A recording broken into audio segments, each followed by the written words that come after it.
Good afternoon to all. Thank you so much for this wonderful introduction. By the wonderful, I mean about the diversity and inclusion, not about myself. I would like to welcome Ela Bonda, Head of Property and Workplace, Chair of Women Network, Vice Chair of European Employees Council NatWest. Hello.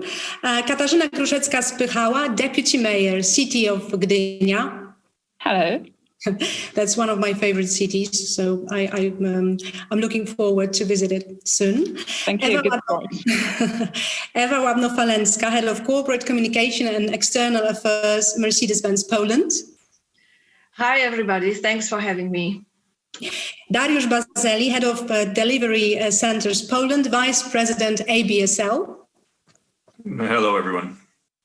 And Michał Podgórski, Global Head of Securities and Pricing Operations, Citi. Good afternoon, everyone. Everyone is healthy, including myself, so now we can discuss diversity and inclusion. In business, we mostly talk about diversity and inclusion policies, strategies, programs. These are big words, and I would like to start with the little one, or maybe not a little, but really important. Belonging.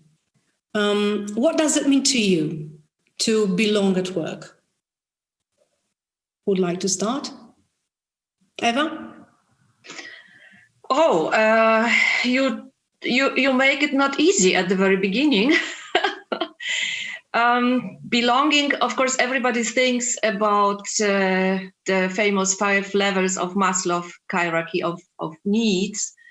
The need for love and belonging is quite in the middle of the pyramid, just before the need for personal esteem and feelings of accomplishment. Even if normal times, we all need a lot of it just to keep pushing forward. And in pandemic times, it's obvious we need much more of. The question is how to reach our employee, how to reach their hearts and minds, because they are all in different locations. I don't give you a recipe, but one saying comes to my mind of Maya Angelou, which she died in 2014, an Afro-American poet who said, people will forget what you said. People will forget what you did, but people will never forget how you make them feel. So this is a saying which guides me in this difficult time. I always try to imagine how my activities, how my style of management, leadership make people feel. So I leave you with it. Katarzyna, from the city point of view, you have not only 100 employees to manage, but thousands of people. What do you think that from the perspective of citizens? Actually, I have over 1,000 of employees, but really the broader perspective of the whole city, I find much more interesting. It was only a day before yesterday that my city has been awarded a very prestigious award. I mean, the European Access Award. And that shows clearly that there is one very important thing for us. This is accessibility and inclusion. And I find these words very much in line with belonging, because when you belong somewhere, you feel it is your place. And my task is to create a city in such a way that everybody feels it's his or her place. So first of all, that is a very strong conviction that the city is for everyone. And you have to have this conviction in your head, in your mindset. But then you need also to regulate and to legislate. So we have also written this in our regulations. I think the topic is extremely broad, so maybe that's just for the start. Make your city accessible for everybody, make everybody feel good in a city. You mentioned regulations. So I wonder, from the company perspective, do you think that belonging could become a regulation in any way? Belonging, not, but creating conditions that are good for belonging may be regulated. What about companies then? It's not easy for me because I'm not from your sector. I work in a very... It is difficult for me now because I think everybody recognizes that I'm looking at somebody. But yeah, that question is to our other panelists representing companies. Thank you. So I can volunteer for that from my corporate perspective. I actually really like the word belonging, and particularly in this context. And as Eva pointed out, there are very important aspects of making someone feel happy in their job, feel that they're successful, proud. And belonging is an aspect that really translates well to corporate goals. We want employees to be happy in their job. We want them to feel proud of their success. We want them to feel collectively when there's a failure as well, right? So that, because that drives us, that motivates us to push on. And when we start looking at it in the context of diversity and inclusion, employees who feel comfortable in their job, who feel comfortable to be themselves, who don't feel in any way repressed in their day-to-day work, are also much more productive. And that's the kind of environment that we want to drive in any company, really, because it's just a good bet. We know that if a person feels that they belong in their position, in their company, in the team that they're in, then they will be more productive. They'll work better as a group with their own team and with larger teams. So ultimately, it's that sense of belonging and joint pride that makes it very conducive to a good work environment. Mm-hmm. Ella, as a social responsibility leader and a diversity supporter, what is your opinion?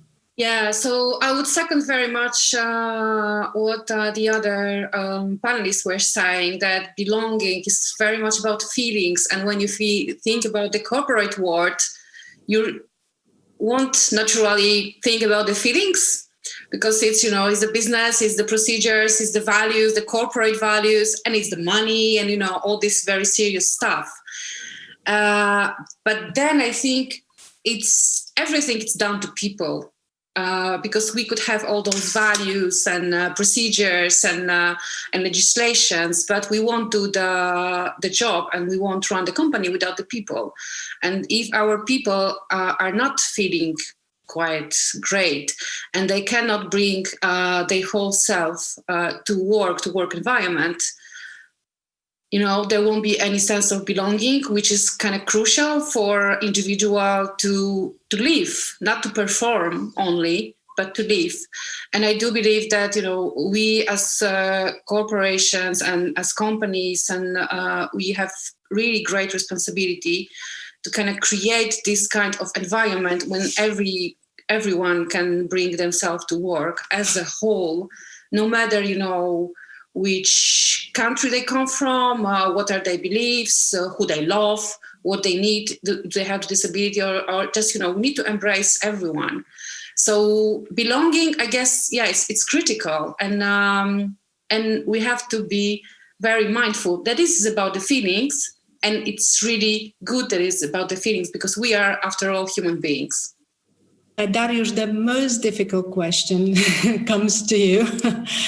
Because everybody mentioned feelings, that the belonging is about feelings. What feelings? What do you think? I'll be a good politician and divert this question.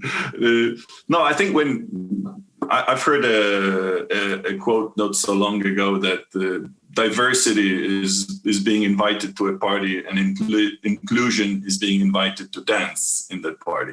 And if you translate that into a work environment, it's being a part of the team is one thing, right? We're all part of teams. But then having your voice heard, accepted, appreciated in that team, that's where kind of inclusion comes into play. And once you have that, and once you focus on this, of course, the result is, or you're more probable to have a successful result, both in your personal life as employees, but also successful business, right? So I think that comes down very much into that from my perspective. Oh, that's a good start for us to move to best practice examples of successful DA program in your companies or in your organizations. So maybe we start now with Michał. I think one of the best practices that I found for us at Citi is driving these initiatives from a grassroots level. We have had very much success in what we call our affinity networks, networks that are geared at a grassroots level to drive diversity and inclusion and various other group-specific initiatives. We have our women's network, which includes the Women in Technology Network, that's partners with external organizations such as Leaders In and Vitals Voices, Baba Fest in the city of Olsztyn, the Technology in a Skirt Foundation, Perspektywy Foundation, IT for She, and I could go on and on around these. But you even work with us. Yes, exactly. Exactly. There really isn't anyone that we don't work with, right? Because it's beneficial to us. But ultimately, what's important to remember is the driver here are the employees. It's the employees that initiate these networks. We've had success, and where the Women's Network has existed for many years, but we've had a lot of success in recent years with the new networks that were developed. The Multicultural Network, as an organization, as the CSC in Poland, we have over 12% of our employees are foreigners speaking 29 different languages. And that was another grassroots engagement where employees initiated this network, brought it into Poland, and started developing Polish language classes, cross-cultural trainings, diversity panels, Culture Week, and networking, and things like that. On the other side of the spectrum, we have other networks like the Family Matters Network for promoting healthy work-life balance while developing yourself personally and professionally. The Disability Network, which drives inclusion of people with various disabilities in the office and helps really foster a culture and a mindset of understanding those differences, even though sometimes they may not be visible.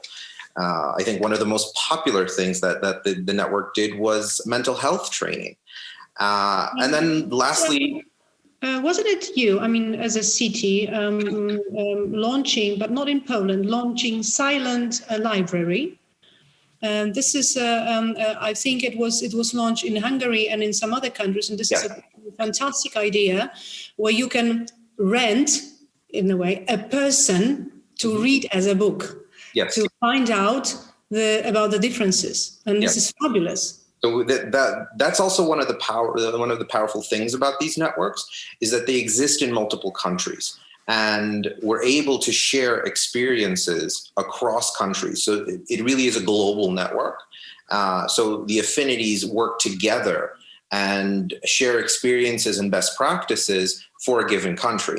The last one that I'll mention is our Pride Network, which is driven by LGBT members of our company. And that was maybe a very controversial topic in Poland, but with the support of seniors in Poland, as well as the support of other Pride networks in other cities and countries around the world, they were able to draw on those experiences and come up with a plan to drive that network here in Poland as well, and very successfully, I might add. So I think one of the key things is to use the networks that you have everywhere and make it grassroots, because when the employees are engaged, they really care. Eva, you've been involved or engaged in women empowerment for many, many years, since I've known you, so it's probably 12 years. but maybe you've done it, you've been doing it for a longer time. So from your perspective, the best example in a Mercedes-Benz, or maybe something you would like to inspire us with from outside even your organization? Olga, exactly as you mentioned, I just want to make one remark, because we are talking about feelings, we are talking about great initiatives and so on, but I don't think the picture is as ideal as it turned out in our discussion after 20 minutes. We have all the diversity policy in our companies, diversity in terms of racial, ethnic, national, gender diversity.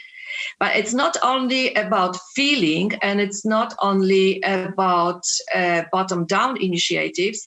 I think that we see that diversity is a strong economic factor, because it is a strength of any business and it is good for business.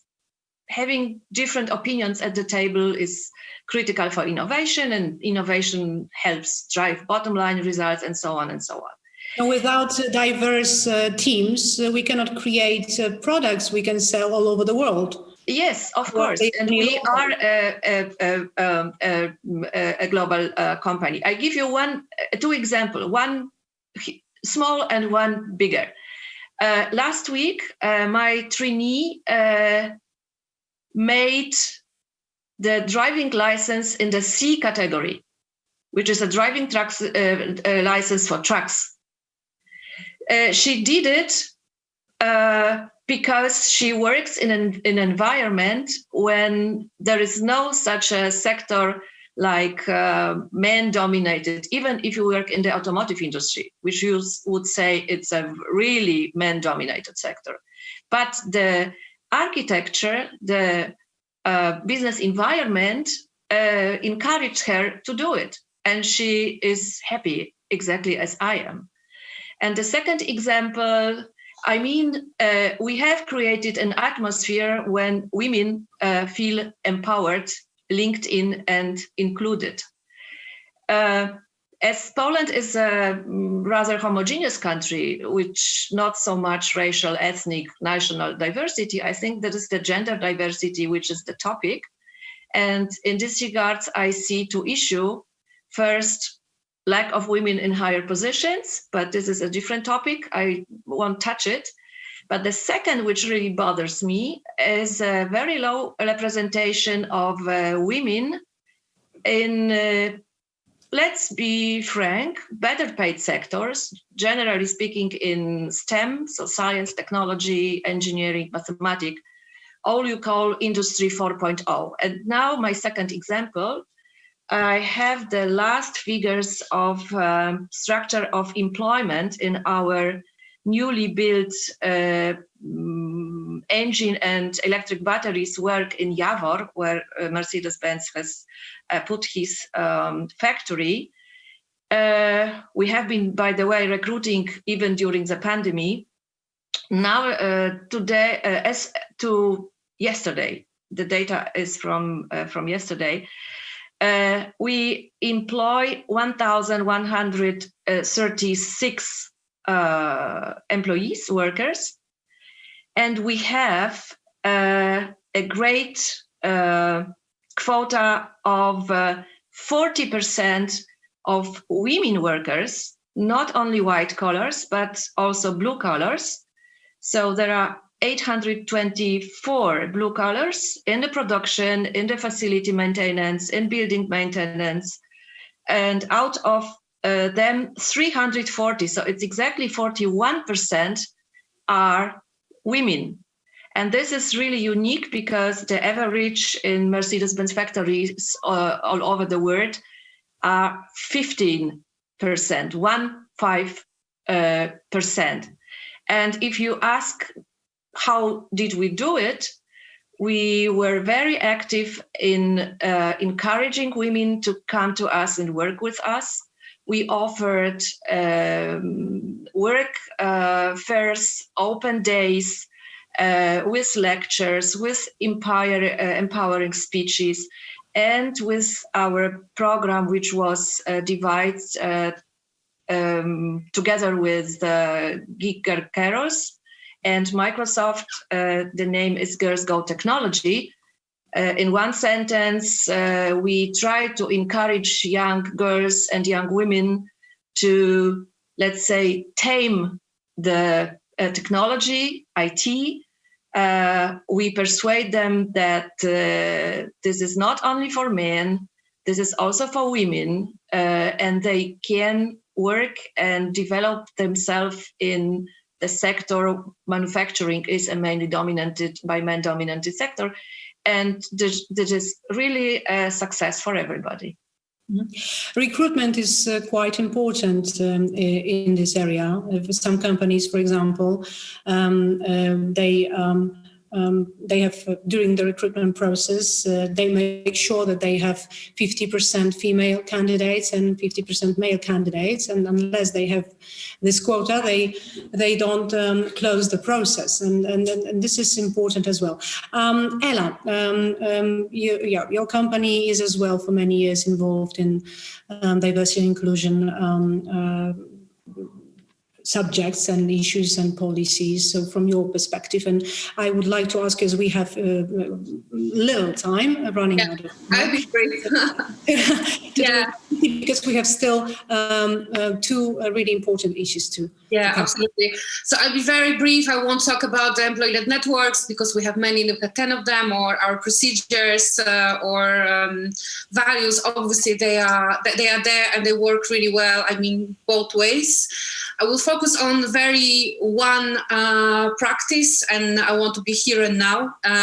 So next week, on 9th of December, for the third time in Poland and for the first time online, we will organize LGBT plus Diamonds Gala. LGBT Diamonds Awards is the way that we say thank you to people and organizations making a real change for LGBT plus employees in Poland. It is high time for business to recognize their role in supporting this community inside and outside of the workplace. And as we said before, it is not only the right thing to do, it's also the smart thing to do. It has been proven that diverse thinking improves entrepreneurship and creativity. Bringing together employees with different backgrounds, experiences, and perspectives allow business to produce more innovative ideas and better solutions for the clients. But we also recognize that in current political climate and the kind of the world we live out there in our country, is really, really crucial to underline the importance of the fact that we are open to anyone, and also they are women, underrepresented and underprivileged communities. And one of them is LGBT plus community that suffers from lack of human rights. And that's why we've created this event. And on the other hand, we also wanted to be happy together over this topic. With a little bit of hesitation, but with great success also, we are happy that we've received over 100 of nominations for the categories through the LGBT lens. And they are initiative supporting LGBT plus community, Employee of the Year, Employees Networks of the Year, NGO Partnership, LGBT Ambassador, and also touching on STEM again, all colors of tech, so marrying LGBT plus and STEM all together. So again, I know that I need to be brief. There is over 100 things we've done together this year, but I think this one I wanted to highlight today as it's very important for us. You touched a very important subject, political climate. So I would like to pass that to Katarzyna. So how to be diverse, how to include, how to show that we are tolerant and open to everyone. That is something what I said previously, create conditions that let people be and let people belong. And of course, I would like to share a lot of good practices with you, but I understand that we are lacking time. So they are very different, because you can choose between, for example, programs for women entrepreneurs and tactile pavings, or massive changes in public transportation in order to make it accessible. But the one that I truly love, and I think is most important, I would call the universal access design for all public areas. That's a rule in our city. You cannot perform in a different way. And that is also, that goes also to what I said about regulations, because you simply cannot perform in a different way. Anytime when you start an investment, you need to call specialists from accessibility and get their opinions and then implement them into the investments. And of course, you need to think about everybody. It's not just about people with disabilities. It's also about women wearing high heels, or people who are old or unhealthy, about everybody, about people who gather to demonstrate, to create conditions for them.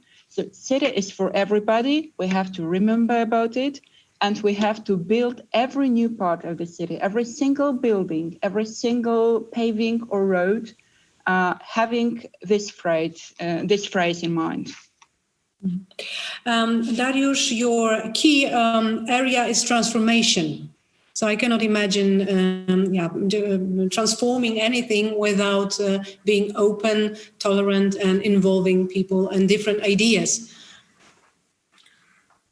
Yes. I think I'd like to second what I I love the examples. I'd like to second, I think, what I've heard of it from Eva, in Eva's kind of tone is like, we're very lucky that we work in, most of us work in large national corporates, which actually have all these diversity and inclusion initiatives imprinted in them, right? So we also have we're also a part of many affinity groups.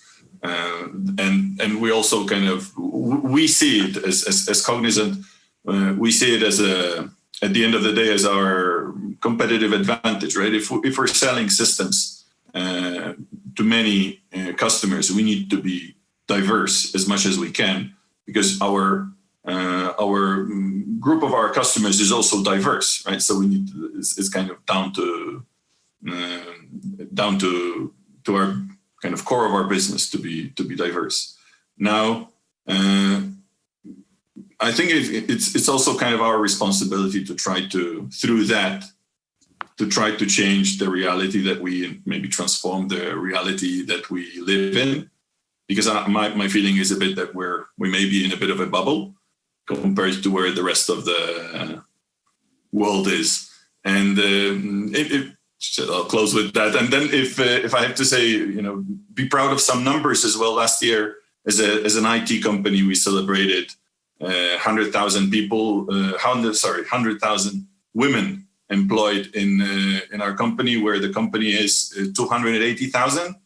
So that's, and it doesn't come on its own, right? It comes with a system that supports it. So just a bit of numbers as well.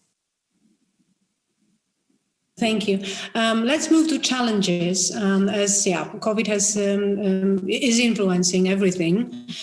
So including diversity and inclusion, and with that question, as I would like to focus as well on the word inclusion. As we're talking about diversity, we have diverse teams, and as I speak to many CEOs, they say, "Oh, we have so many women in our company. For example, 70% of women," and to the level, of course, to the level of managers, and then on the top we have none or we have one. So please, when talking about challenges, focus on these inclusion aspects, because I sometimes think it's a fiction. And it's not real. This is like. And I think if I can barge in quickly, my observation, we're at an ABSL conference, and I remember coming to an ABSL conference 10 years ago, and of course we were all looking at these numbers of how many women are employed in the sector, and then you looked around the room, and it was definitely male dominant, hugely male dominant. So it was a bit of a sad picture. But now when you come to these conferences, and I've made an effort to try to do it last year. Now when you come, it's much more diverse from that perspective. So I think there's something good is happening in that, and we're doing a good job. More needs to be done, of course, but I think the world is changing. Again, maybe it's just a bubble that the sector is, for good or bad. I'm running a club, Champions of Change Club, and they agreed to panel pledge. So they don't go to panels where there are no women included. So maybe this is an inspiration for others. But let's focus on challenges. What challenges do we have today with regards to, of course, traveling, to recruitment, talent acquisition? Ella. Yeah. So I think we need to kind of look at diversity, kind of inclusion, and the challenge that we have from much more lenses than only women, let's say, or I don't know, LGBT communities. But we also need to look at other kind of factors that shapes the group of people. And while I also see, let's say, that women are pretty much no longer underrepresented, let's say, in panels, we see our panel is really kind of, I don't see all of us, but I think it's female dominated, this one. I think we talk a lot about the LGBT community, but let's say from the recruitment point of view, and if I think how to kind of attract talent from, let's say, a disability lens point of view, right now we are working from homes. So the commuting is no longer a problem. And I do believe that there are talents out there who have special needs in terms of their abilities or disabilities, but then with whom I would interface to recruit. So this is a challenge. So getting into those groups sometimes is quite tricky.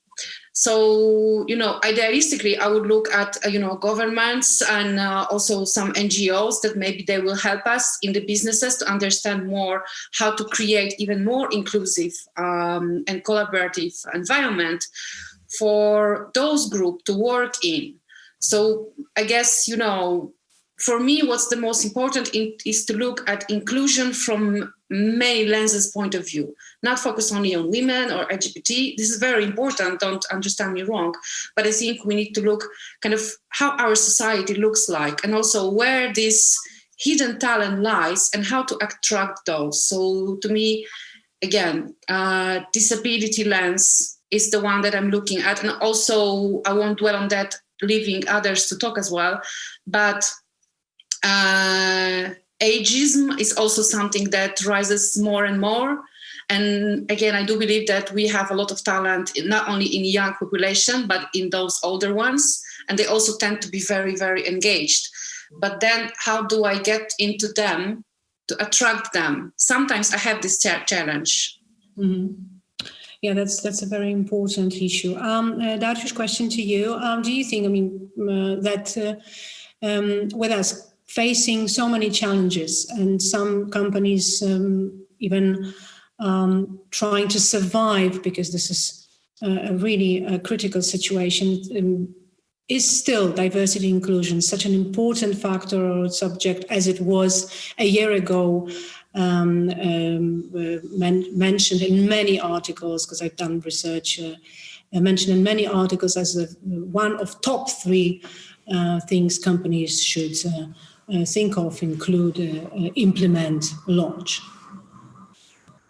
Yeah, I think time will tell. No, we'll see soon enough. But looking from a big corporate kind of perspective, diversity and inclusion is so much imprinted into our DNA, and it's purely, again, a business. I mean, not purely, but it does translate into a business objective, right? And also, supporting the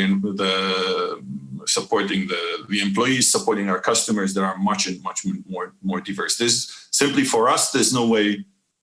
I don't see another way. That's the only good way for a business like ours to be successful. So for us, there's no other way. And for others, well, I don't know. I mean, we'll see.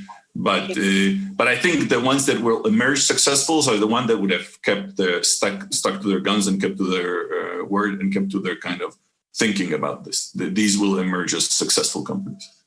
Michał, from your perspective, as cities has been doing so many things in this area, what are the key benefits right now during this difficult time? Time is difficult, and it's also, I think, a great equalizer of everyone, because everyone is in the same situation. People, countries, companies.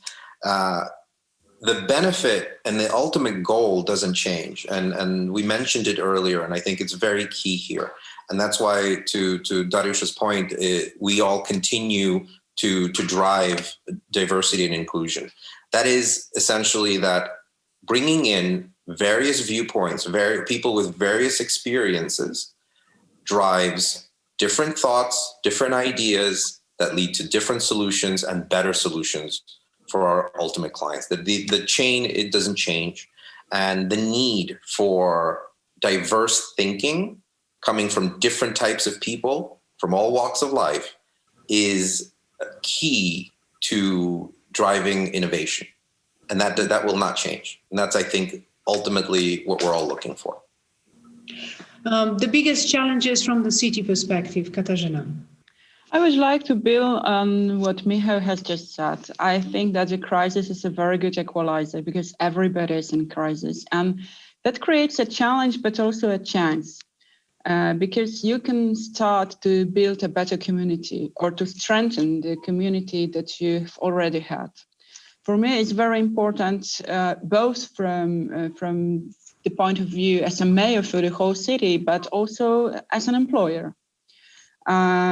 I think I can proudly speak that our relations got better in this hard time, and I think it's extremely important. Mm-hmm. Santorski said when I interviewed him a few weeks ago that now we have list not to do, but to be. So that's the change of the perspective. Eva, the biggest challenges do you see as a leader?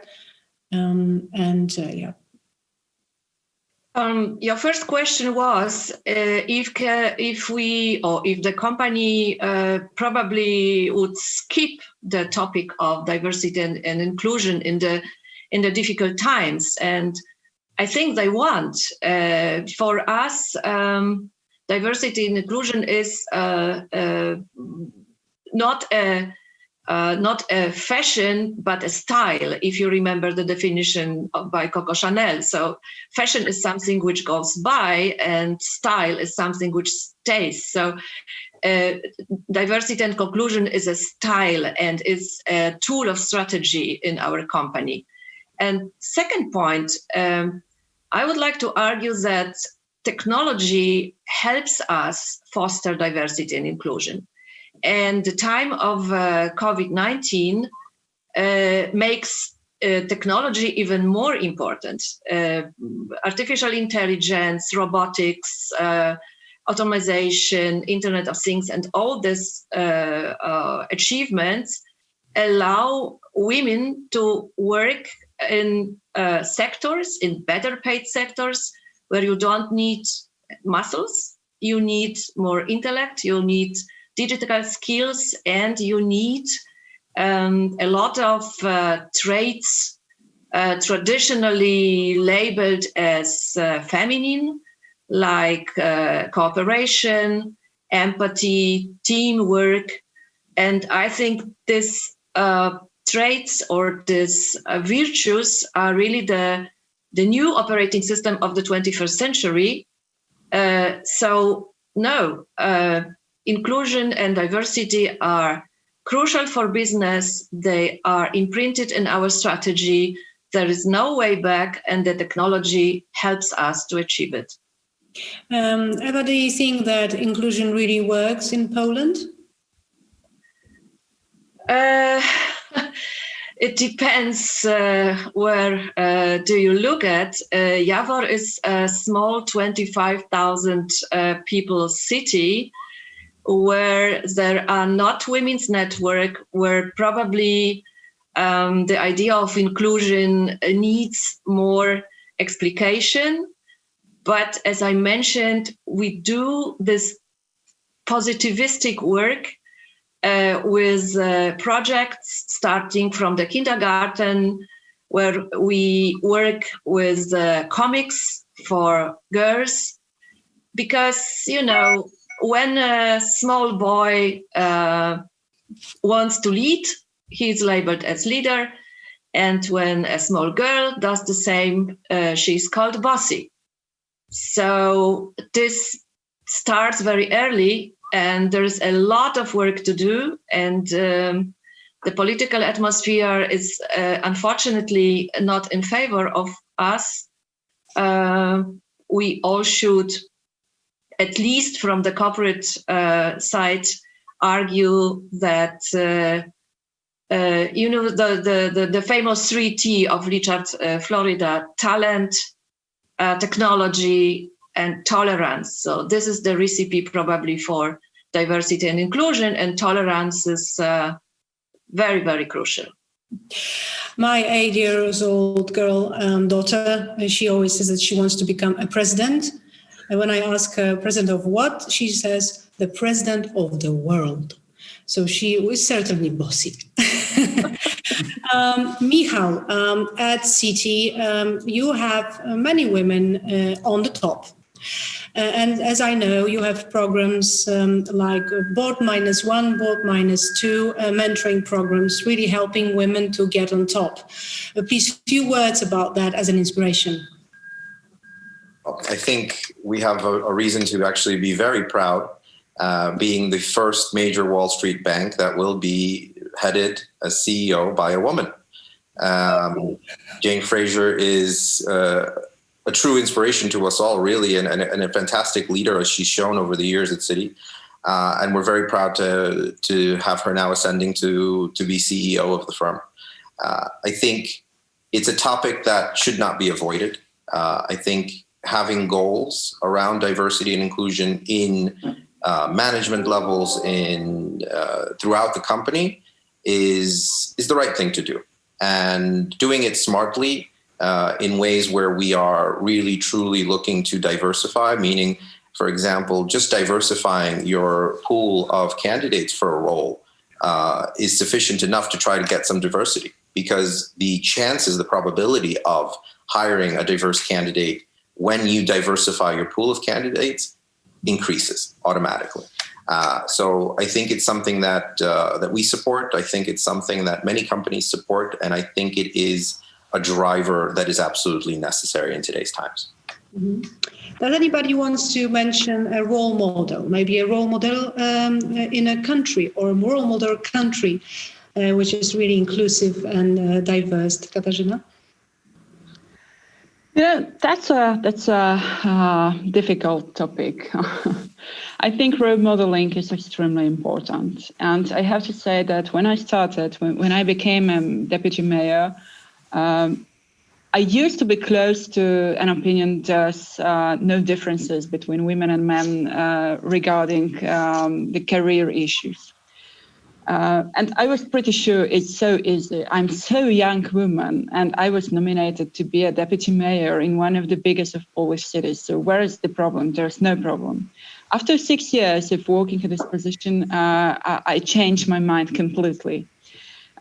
Still, quite often I take part in meetings where I'm the only woman, and they are often started by a man saying, "Good morning, gentlemen, and you." But still, at the same time, I observe my team, which is built mainly on women, who are very happy with their work and their higher position, because they are, just one position lower than mine. So I think the thing is complicated, but I do believe that every woman that has such an occasion should try to be a role model.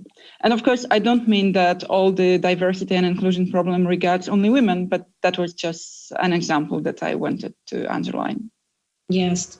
As you probably heard, or you already heard, Germany agreed to mandatory quota for female executives. So what do you think about that? Ella, we start with you. Yeah, so I think it's a quite controversial one, and I believe we could have probably a discussion a couple of hours long. Why I believe that it starts with the culture change, and there needs to be a set of values set ahead of all any organization, company, or whatsoever to help this happen. I think sometimes the quotas could help, and numbers also speak themselves. At NatWest, we are also very happy to have female CEO since a couple of good months already. Alison Rose was the first one in London City to be holding this kind of position, and she's absolutely a thriving and great role model. But within the company, we did set ourselves goals for senior managers and managerial positions. There was a time on that. So next to the networks, set of values, and also procedures and policies, etc., we've set ourselves a target. So should we have only a target? Would that work? That the fact that today we reached the target, we started with quite low percentage, then reached an SLA of 30% of women in senior managerial position, and it came quite quickly that we are there. In Poland, in NatWest Poland, there's 53% of women in a managerial position. Would this kind of putting the number help? I guess in some way, yes. So I'd say, it might be a wise move to take, but itself and isolated, it won't work, definitely. It needs to be a shift in culture and environmental change.